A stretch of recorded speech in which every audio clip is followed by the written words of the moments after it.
Bonjour à tous, je suis la Critique Masquée, et cette semaine, je me tape l'affiche. Alors cette semaine, on a le dernier film de Laurent Tirard, avec Jean Dujardin et Virginie Efira, Un homme à la hauteur. Elle est où l'affiche? Elle est là?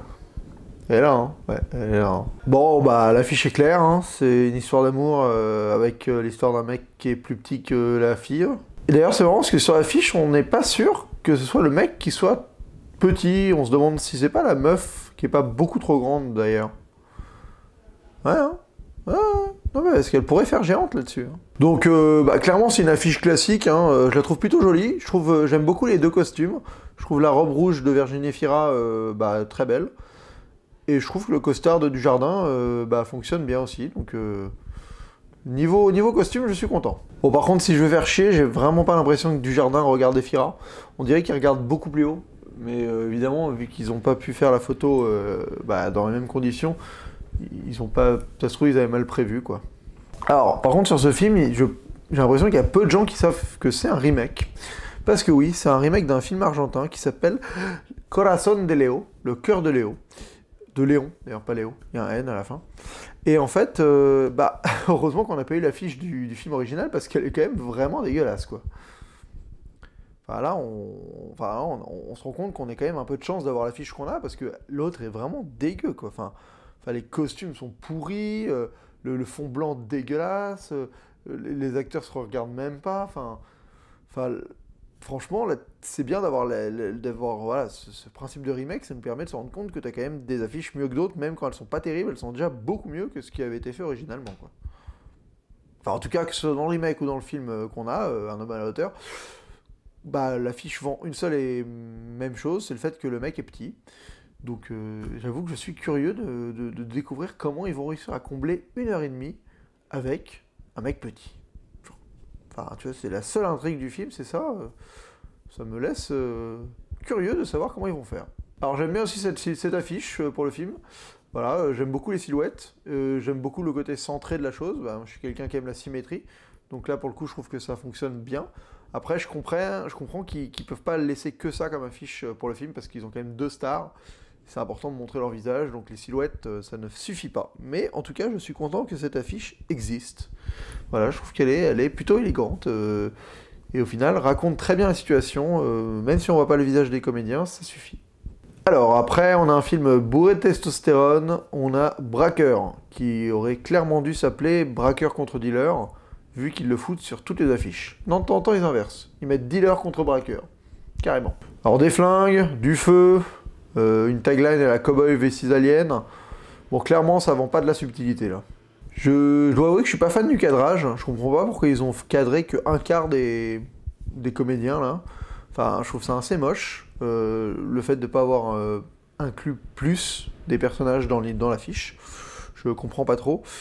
Et en plus, j'aime pas du tout le côté, là, l'espèce de côté, les flammes qui consument les personnes, enfin les personnes qui se consument, qui partent en fumée, là, je comprends pas trop d'où ça sort et pourquoi c'est là. Et après, ils ont fait 2 affiches individuelles, donc avec un braqueur et un dealer.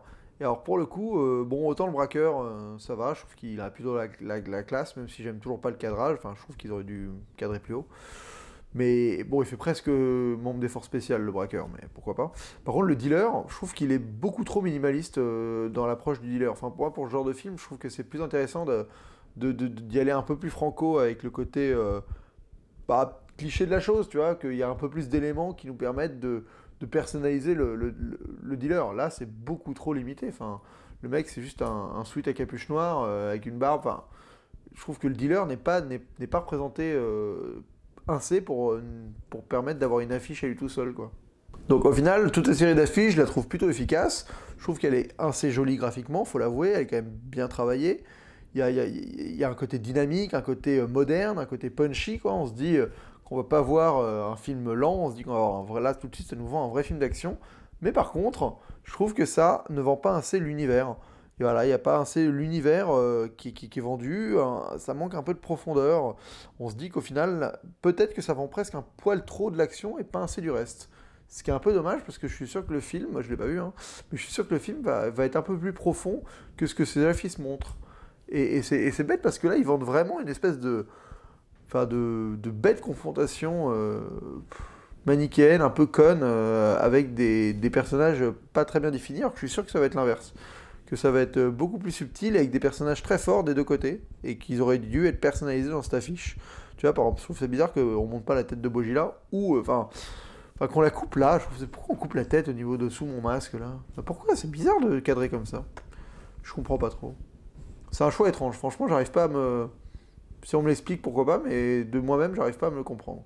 Alors après, on a Criminal avec Kevin Costner. Alors franchement, je déteste ce genre d'affiche. C'est une espèce de gloubi-boulga visuel. Donc là, il y a des personnages, il y a des armes, des explosions, il y a une meuf à moitié à poil. Enfin là, on a vraiment l'impression d'une bande-annonce condensée dans une affiche, quoi. Enfin, tu vois, alors, ils savaient pas quoi foutre, ils ont foutu plein d'éléments. Mais alors, ça pourrait être intéressant. Enfin, moi, ça me dérange pas, les affiches qui réunissent plein d'éléments d'un film. Mais celle-là, elle a un côté tellement aléatoire que tu as juste l'impression d'avoir un truc racoleur, quoi. Genre, oh, on va leur mettre des explosions là, et on va leur mettre, tiens, et on va leur mettre une meuf là. Là, on va foutre une meuf à poil, là, un peu. Enfin, bref. Voilà, je trouve que là, ça n'apporte rien. Et... Enfin... Je trouve que ça, c'est typiquement une mauvaise idée d'affiche. Je comprends pas pourquoi. Alors qu'en plus, ils ont deux autres affiches alternatives qui sont, mais alors, bien plus intéressantes, quoi. Alors la première, c'est celle-là, que je trouve, foncièrement, je la trouve beaucoup plus jolie, déjà graphiquement. Euh, Elle est beaucoup plus intéressante, elle est plus sobre. Et surtout, les éléments qui sont incrustés, là, sont beaucoup plus spartiates, on nous montre beaucoup moins de choses, mais c'est beaucoup plus concret, quoi. Voilà, enfin, ils nous représentent une certaine scène, les personnages, et c'est tout, pas des explosions, une meuf à poil. Enfin, dans l'autre, il y a beaucoup trop de choses. Dans celle-là, en plus d'être jolie graphiquement, d'avoir un certain cachet, il y a peu de choses, mais ça donne un peu plus envie d'y aller, déjà. Et alors, la deuxième affiche alternative... Pour le coup, elle est plus proche du sujet que le film aborde, qui est tout le rapport à la mémoire, le fait qu'on incruste la mémoire d'un mec dans un autre, donc tout le film voilà, se passe à l'intérieur de la tête de ce personnage, plus ou moins, j'ai pas vu le film encore une fois, mais voilà, je comprends le principe d'avoir ce visage avec des choses dedans, bon, c'est un peu comme dans Vice Versa, il y avait le même principe, ça se comprend. Par contre, cette affiche me rappelle énormément une autre affiche, et j'arrive pas trop à mettre la main dessus, donc... si vous arrivez à vous souvenir d'une affiche qui est vraiment similaire à celle-là, n'hésitez pas. Alors moi j'ai trouvé que voilà, il y avait un petit côté Blade Runner, il y avait un petit côté ennemi également. Mais bon, évidemment, je pense pas que le film soit à la hauteur ni de Blade Runner ni de Enemy. Ça m'étonnerait.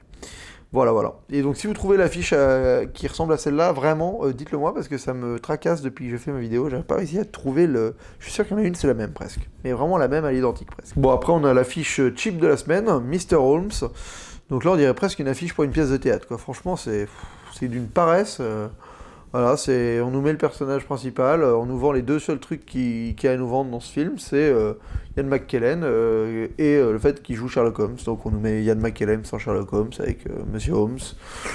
Voilà, il n'y a rien à se foutre sur la dent à part ça, moi je trouve ça naze. Enfin, le film est sûrement très intéressant, du moins sympathique il a l'air, mais l'affiche, c'est tellement... Ça me fait penser à l'affiche de Dalton Trumbo la semaine dernière, quoi. C'est de la flemmardise pure. Bon bah pourquoi pas, hein. Si vous avez rien de mieux à nous offrir, les mecs... nous offrez rien de plus. Hein. Alors là, attention, on va rentrer dans un monde merveilleux. Dans un monde où tout est beau. Dans un monde où tout est photoshopé. Nous rentrons dans le monde merveilleux de Teeny. C'est ça, hein, c'est Teeny. Quel nom de merde, ça aussi, Teeny. Donc voilà, c'est le phénomène Disney Channel, la Violetta. Bon, je connais pas, hein, je suis pas du tout la cible. C'est argentin, je sais que c'est argentin, je sais que c'est un rapport avec Disney Channel. Et donc, bah voilà, il y a du soleil, des gens beaux, bien foutus. En fait, ça ressemble quand même beaucoup à un catalogue de vêtements. Enfin, ça ressemble pas à une affiche de film. J'ai l'impression de défiler différents trucs pour des vêtements. Tu sais, limite, il manque les prix et de quelle marque sont chaque vêtement. Enfin voilà, non, c'est lisse, c'est pas possible. C'est pas possible d'être aussi... Enfin, c'est comme ça qu'ils vendent les films aux jeunes maintenant. Enfin, j'imagine qu'à mon époque ça devait être pareil, mais c'est tellement horrible, quoi. C'est tellement pas naturel, c'est tellement pas sincère. Ça fait rêver. J'imagine que c'est ça qui fait rêver. Tu vois, bon bah tant mieux. Hein, si ça fait rêver ça fait rêver les jeunes et que c'est comme ça qu'ils arrivent à les faire aller au cinéma, bah tant mieux pour eux, mais bon, qu'on s'étonne pas d'avoir des gens complexés après, quoi. Enfin, tu vois, c'est quand même... enfin, là, t'es sur des standards, laisse tomber. Enfin, t'as une personne sur 1000 qui est capable d'atteindre ce genre de standard de beauté-là sur toutes les affiches. Autant un personnage, je dis pas, mais là, tous, à ce point-là, t'as l'impression d'avoir... enfin, cette génération One Direction, quoi, qui pique les yeux, quand même, hein. Clairement, là, sur les affiches, à découvrir, ça fait quand même vraiment mal. Mais bon, elle est bien gaulée, mais elle mange une glace, quoi. Donc on a le droit de bouffer des glaces aussi, apparemment. C'est bien. Alors après, on a Eddie the Eagle. Alors, moi, il y a un truc qui me fait super plaisir avec Eddie the Eagle, c'est le fait qu'un mec comme Matthew Vaughn, qui est quand même le réalisateur de Kick-Ass, de X-Men, le meilleur des X-Men presque, j'ai oublié le nom, je crois que c'est First Class en anglais, Kingsman, donc c'est quand même des films qui ont vraiment un esprit dynamique, subversif, c'est de l'action jouissif, qui se prend pas la tête, mais qui est à la fois hyper intéressante visuellement. Enfin, moi j'aime beaucoup ce mec, je trouve qu'il est vraiment intéressant. Et donc, je suis hyper content que... ah, mais c'est celle-là l'affiche qui ressemble à Criminal. Ah, ben oui, je suis con, c'est celle de Kingsman. Ben oui, ah bah, clairement. Bah oui. Ah, là on est proche, là. La ville en bas, le fond blanc. Ah, c'est pas exactement le même principe avec la tête, mais là on est quand même pas loin. Ah, c'était peut-être celle-là que j'avais en tête. Eh oui, c'est possible. C'était peut-être celle-là. Bon, bref, je suis content que Mathieu Vaughn il ait du pouvoir dans cette industrie, qu'il soit capable de mener à bien des projets qui sont assez atypiques comme celui-là, Eddie the Eagle, qui m'a l'air de ressembler à rien d'autre. Donc je suis vraiment content parce que bah voilà, parce qu'il va nous permettre de donner une mouvance vers un certain cinéma qui me plaît, et donc j'ai hâte d'en voir plus de ce qu'il va faire, produire. Lui là il produit seulement, mais justement il a le pouvoir de faire produire ce genre de film, ce qui est déjà très bien. Merci Mathieu Vaughn, j'ai pas vu le film, mais je suis sûr que ça va être intéressant. Et donc l'affiche, alors pour le coup l'affiche, moi je la trouve très sympa, parce que, bon en plus voilà, Mathieu Vaughn il a toujours ce rapport de laisser un peu sa chance aux exclus, aux ratés, aux losers. Et j'aime bien parce que voilà, ça me fait penser à Kick-Ass et à Kingsman. D'ailleurs, c'est le même acteur que dans Kingsman. Mais ce côté, ce loser qui va devenir quelqu'un de bien. Et bah voilà, donc ça m'a l'air d'avoir un bon mood. Et cette affiche me dégage un bon mood, tu vois. Ça sent le feel-good movie à plein nez, là. Avec le Hugh Jackman, là. Il est en roue libre, il a l'air d'être vraiment cool. D'être l'entraîneur bien badass, comme il faut pas, là. Ça va être cool, à mon avis. Une affiche, voilà, bah... je pense que l'affiche, elle fonctionne, tu vois, en termes de dynamisme, de blague, le côté... enfin, c'est tellement une situation aberrante qui est totalement en décalage avec ce qu'on imagine de l'entraînement d'un athlète. Donc direct, tu vois, ça met directement vers bah, la puce à l'oreille sur l'ambiance du film qui va être, à mon avis, hyper intéressante, décalée sur le côté sportif. Voilà, ça va être un... je trouve que ça va être un... à mon avis, je le sens bien, celui-là, je le sens bien. Et... donc voilà, ça va être un film bien touchant. Et alors ce qui est assez drôle, c'est que pour le coup, ce coup-ci, j'aime pas du tout l'affiche alternative. Je trouve justement, alors bon, elle est jolie, elle est pas moche, là, c'est pas aberrant, mais je trouve que justement, sur l'affiche alternative, on n'a pas du tout ce côté décalé qui marche dans notre affiche, le côté truc sportif mais décalé, où on sent que le mec c'est un peu un loser et que ses méthodes d'entraînement vont être un peu atypiques. Là, c'est super frontal, c'est voilà, un saut à ski, ça pourrait être un film super sérieux, limite un documentaire sur le saut à ski.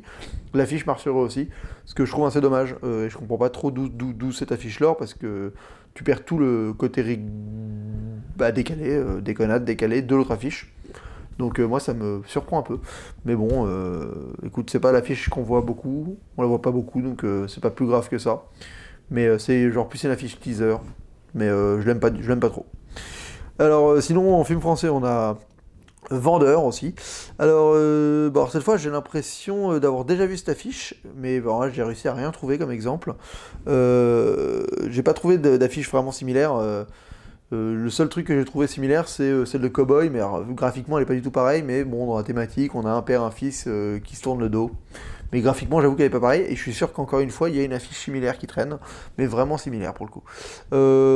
Voilà, je trouve que ça fait beaucoup trop polar pour ce que le film est, je crois. Enfin, moi, ça m'a l'air d'être un drame familial, enfin un film société familiale sur, avec les coulisses de du côté mercantile de la chose. Le père, c'est un vendeur, enfin, ce côté-là, cette espèce d'aspect-là de la société. Et là, pour le coup, j'ai l'impression que c'est un polar, quoi. Qu'il y a une histoire de tôle, d'avocat, que l'un est l'avocat de l'autre. Enfin, je trouve que là, ça fait trop polar. Donc, ça, je trouve ça dommage. Et bon, et comme d'hab dans les films français, comme le premier, là, on nous met vraiment les acteurs en avant parce que en France, c'est quand même là-dessus on mise beaucoup là-dessus, tu vois, beaucoup plus que quand les films américains débarquent, on a tendance quand même à laisser un peu moins les acteurs à l'image, surtout sur les affiches. Tu vois, par exemple, Eddie the Eagle, le mec qui est qui est en train de faire le ski, on sait même pas qui c'est, mais après c'est pas une star, c'est normal. Là, on a deux personnes moyennement connues, enfin même elle est très connue, on va dire. Voilà, on les met frontalement et on compte sur eux pour réussir à nous faire aller voir les films. Bon voilà, c'est tout pour cette semaine. Écoutez, j'ai terminé mes 2 dissécages, là, mes 2 parties. Regardez-les, ça vaut vraiment le coup. Je suis très fier d'avoir fait ces 2 dissécages. Voilà. Et écoutez, je viens de voir Captain America, c'est en train d'uploader. Donc quand vous verrez cette vidéo, ce sera déjà uploadé. J'ai adoré Captain America. J'ai été surpris d'adorer. Donc voilà, c'est chose à dire. Et voilà, on va se retrouver la semaine prochaine. Et d'ici là, bonne toile.